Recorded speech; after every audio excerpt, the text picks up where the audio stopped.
Delta Air Lines said on Friday that it was tightening its rules for transporting service and support animals in an effort to reduce misbehavior by dogs and other creatures that air carriers are required by law to allow on board. Service dogs are specially trained to aid people with disabilities. Emotional support animals provide comfort and companionship to their owners and do not require coaching. Delta, which carries nearly 250,000 such animals a year, said that starting March 1, it would require documentation about their health and, in some instances, a promise of good conduct.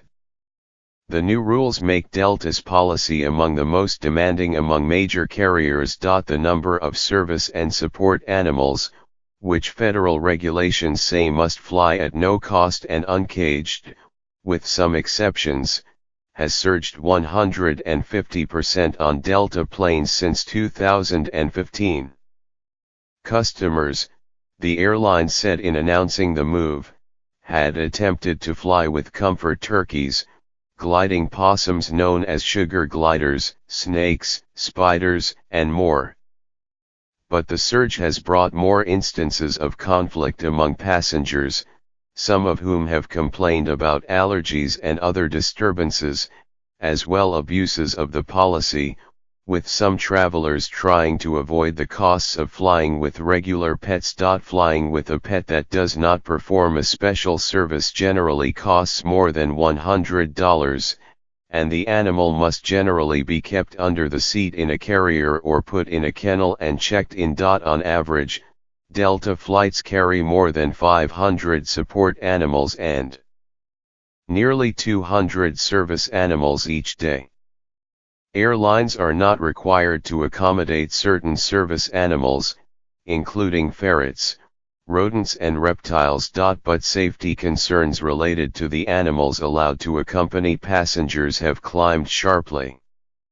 Reports of in-flight animal incidents have risen 84% since 2016, a result of a lack of regulation, Delta said. More untrained animals are being brought onto planes, where they urinate, defecate, bark, growl, lunge and exhibit other behavior uncommon among companions that are properly taught. In June, a 70-pound support dog mauled a passenger on a Delta flight in Atlanta, biting the man's face multiple times. Delta hopes to find a solution that supports those customers with a legitimate need for these animals, while prioritizing a safe and consistent travel experience. John Lafter, the airline's senior vice president of safety, security, and compliance, said in a statement on Friday. As of March 1, passengers with service or support animals will have to submit proof of health or vaccinations through Delta's website at least 48 hours before their flight. Customers with psychiatric service animals and emotional support animals must also sign a document attesting to the animal's ability to behave in the cabin or risk being barred from boarding or removed from the plane. Delta does not require evidence that the animal has graduated from obedience school.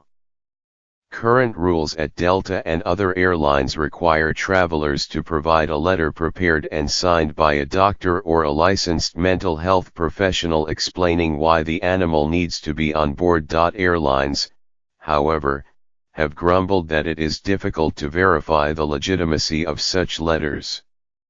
Many passengers have tried to evade the high cost and hassle of traveling with their pets by giving them a service or support designation. Other passengers have complained of comfort animals triggering allergic reactions, sprawling over armrests and causing ruckuses. Eric Lipp, the executive director of Open Doors Organization, a nonprofit group that supports disabled travelers and tourists, described Delta's new policy as unfortunate and extreme. People have abused the privilege and ruined the image of service animals, Mr. Lipp said. And now they're creating a whole lot more hassle for disabled people to travel, penalizing them for needing a service animal, putting another roadblock in front of them. Charles Hobart, a spokesman for United Airlines, said the company was reviewing its existing policy on the animals to better balance employee and passenger protection with accommodations for disabled customers. Ross Feinstein, a spokesman for American Airlines, said the company agreed with Delta's efforts and was also looking at additional requirements.